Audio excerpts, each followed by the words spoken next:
This car comes speeding up and pulls up on the curb like in front of me, and these two big Spanish bulls jump out of the car, and one starts screaming something at me, and I'm like all confused. I'm like, what? And before I realized what was going on, the one dude hit me, and I kind of like backed up like into the wall. It was like a storefront with like the chain down. I fell back into the thing, and then the two of them just started beating me, bro, jumping me, hitting me. I tried to put my hands up.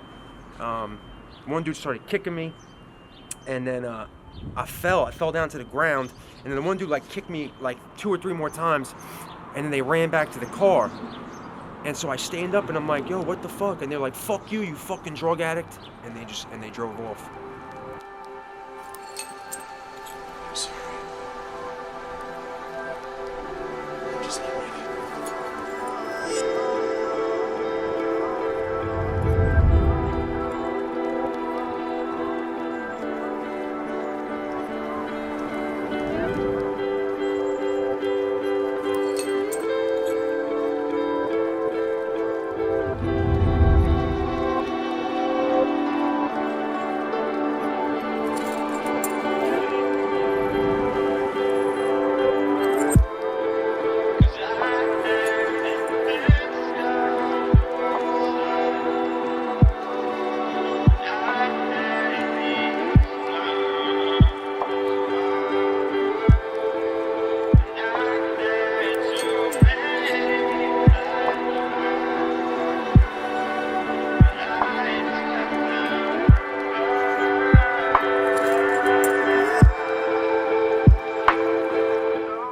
Yeah, hi, my name's Chris. I'm 32 years old. I'm originally from New York, born and raised for 25 years. And I've been in Philadelphia now for about going on 4 years now. So I was down in South Philly for about 2.5, and now I've been up here in North Philly for about a year and a half.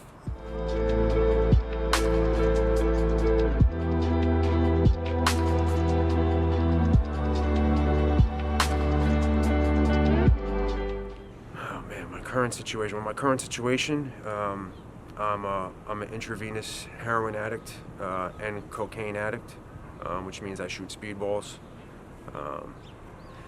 I've kind of got caught up in the mix out here. I mean, I've been a drug addict since I was probably about 15. Started off with weed, drinking on the weekends with my friends. And it just gradually progressed to harder and harder things. And then, like everybody else in my generation, I got caught on pain pills, Vicodin, Percocets, and then back when they had them still, Oxycontin 80s. And so like I was always like a troubled youth. I got kicked out of high school, and I got sent to like an alternative school for like troubled youth. And it basically just got worse from there because everybody in my school, we were all troublemakers, all drug addicts. But I took welding as a course, and so I graduated from this school and I went right into trade work at 18. But everyone in my trade was, you know what I mean? Our lunch was basically snorting Oxycontin and going to the bar and going back to work. So by the time I was like 19, some people don't believe me, but I had an 800 milligram a day habit of Oxycontin. And one day I came to work and I was sick, man. I was ill so bad. And the dude that I got my pills from said that his script ran out and he couldn't get any more for like a week. And I was like, well, dude, what the fuck are we gonna do? And he was like, wait right here. And I guess he knew someone around the corner. So he left my job and he drove and he came back 10 minutes later. I'm laying on the floor in the bathroom of my shop. And he flicks this little wax envelope bag at me. And he's like, here, sniff this. And I was like, at first I thought it was like pills crushed up in a bag. And I'm like, bro, what is this? And he's like, it's heroin. And I'm like, nah, man, I don't want to do it. And but I was the only one with a license, and the steel truck was loaded up, and we had to drive to a job. And he's like, bro, we got to go. Like, we don't got time for this. And make a long story short, I sniffed half a bag, my first bag of heroin, and I instantly fell in love. It was everything I'd ever been looking for. It was better than the pills, and it was 10 times cheaper. And that's when I was 19. I'm 32 now. I've never done a pill since. And then on and on over the years, I sniffed for about 6 months. As your habit gets worse, you need more and more of the drug, and obviously you need more and more money to get the drug. And then so once you start living that kind of lifestyle, like, you progress to hanging out with people who are also in the same lifestyle and doing the same thing. So all my old friends I kind of like pushed away, and I started hanging out with other junkies. And all of them shot dope. And one day, a friend of mine was like, dude, why don't you just let me hit you? I can hit you with one bag and you'll be high, And that was the worst decision I ever made in my life. It's like a completely different ball game. It's a completely different feeling. It's a completely different rush, and it's way more addicting than just snorting it. And that was probably 12 years ago. And I've never sniffed a bag of dope since. So then, of course, due to my addiction, whatever, throughout the years, I started doing crimes, hanging out with people I shouldn't have been hanging out with, caught some serious charges, got put on felony probation for about 5 years, violated about 10 times, wound up going to prison for a year, and then got out. I told myself as soon as I got out, I was never going to get high again. And I got out, within 3 months, I was more strung out than before I went in. I've just never been able to shake it, man. It's like,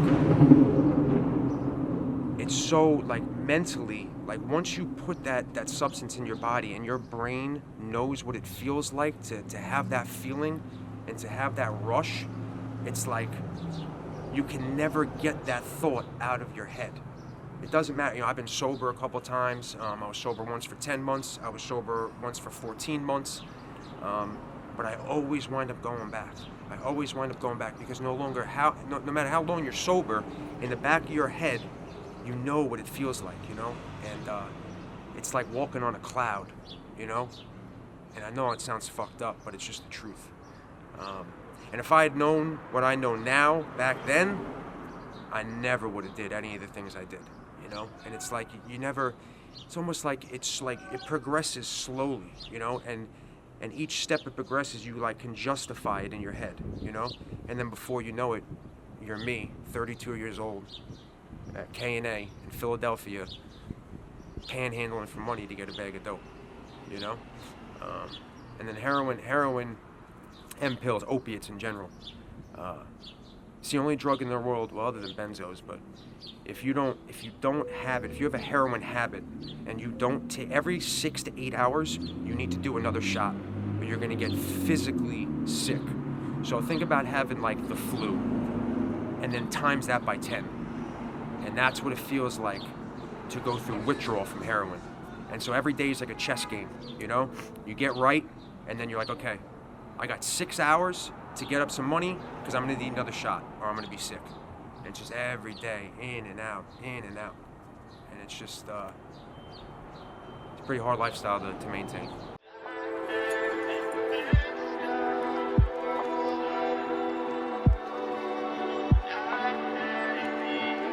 So now, right now, I'm trying to keep my habit as small as possible, so I don't need as much money to maintain. And so hopefully I don't kill myself, because it's a very deadly drug. So right now I'm probably only doing about 8 bags a day, and that's like the minimum for me. Is I need at least 8 bags a day to make it from morning to night. As ashamed as I am, you know what I mean? Like I'll call my mom or my father, who still live in New York, and I'll come up with all sorts of excuses, about why I need $10 or $20, and they'll wire me some money. But the majority of the time, man, on days like this, you know what I mean? Like I wake up and I'm sick and I don't got nothing, and I try to stand in front of a 7-Eleven or a Walgreens or whatever, and it's embarrassing, you know what I mean? And I gotta ask people, yo, bro, you got any spare change? Think about having to stand in front of a door for 2 hours asking people for change just so you can get enough money to go get a bag. So definitely not fun.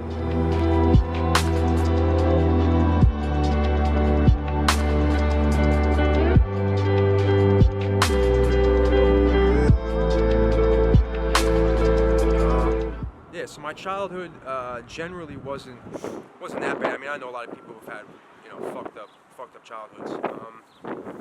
I grew up, in New York, like I said, on Long Island, suburbs of New York City. I pretty much, I had everything that like I needed, but my father was a drug addict.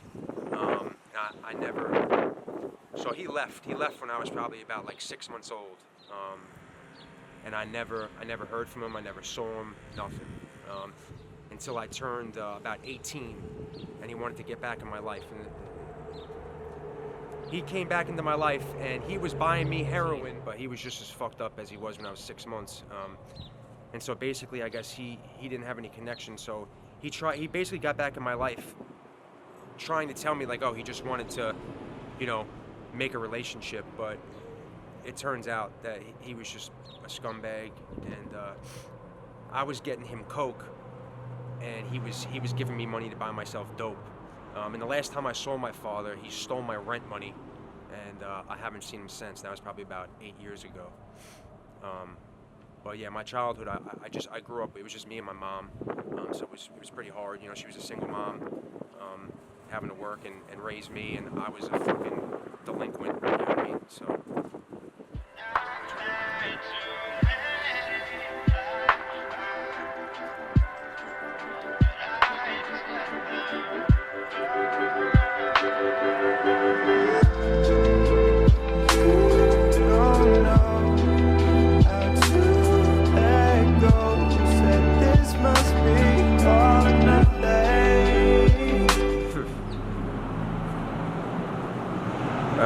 Man. It's a hard question. I guess sometimes I have hope. But most of the time I try not to look in the mirror. Because when I do, I just feel like I've wasted a lot of years of my life. And I can't blame that on anybody but myself.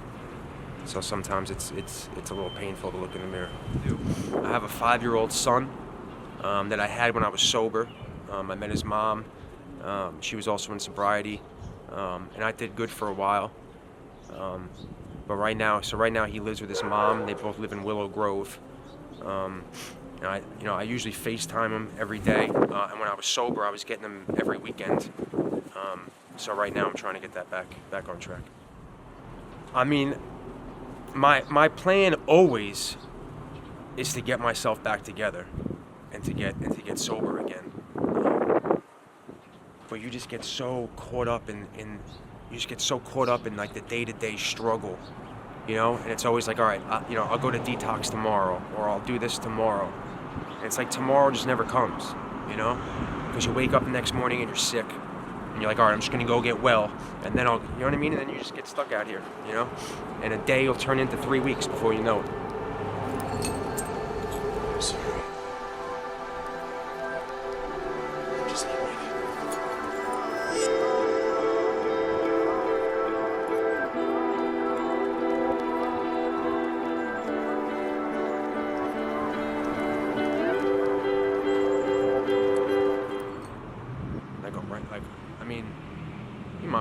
My mother tells me she loves me,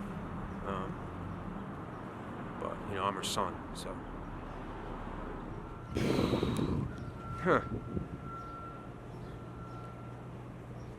It's like having like an alter ego.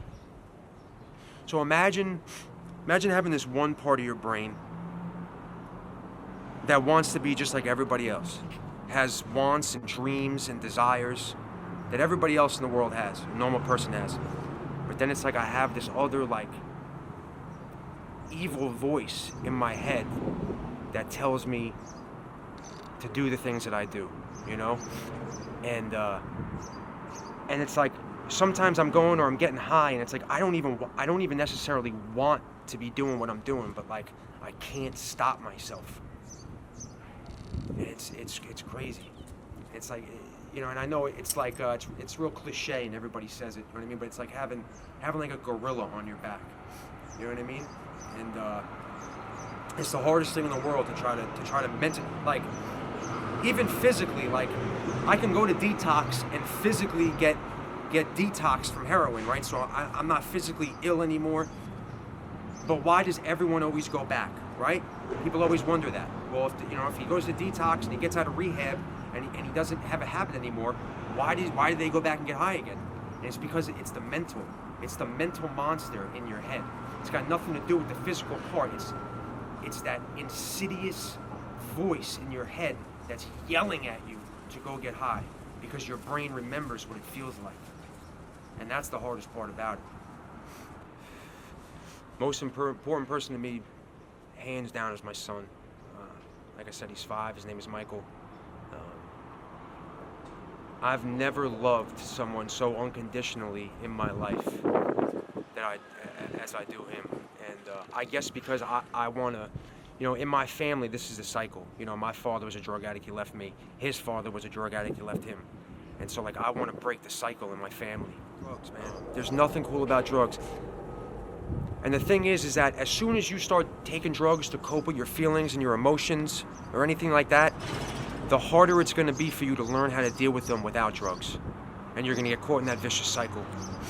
And if you're an adult and you're trying to think about doing drugs, I don't know what kind of situation you're in, but I would hope that maybe you would have a little bit more maturity and life experience to realize that it's not a road you want to go down.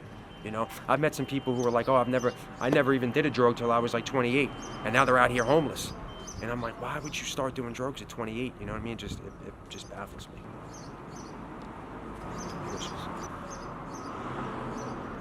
To be abstinent and sober for the rest of my life, to be able to take care and raise my son and be a good father, and to have a steady, reliable income so I can take care of myself. My message to the world. My message to the world is our society has really gotten narcissistic. And I feel like we encourage and we encourage and I don't know, we encourage narcissistic behavior, like with Facebook and Instagram and likes and messages, and everything is at the tip of our fingers, you know what I mean? And so everybody's real caught up with themselves, and we have no more social interaction. And I guess what I would tell people is there's a spiritual side to this world, and I feel like we're all leaving it behind. And I personally think that's why our society is going the way it's going. And so if I had any message, I would just say that we need to get back to basics, and we need to start treating people like people again.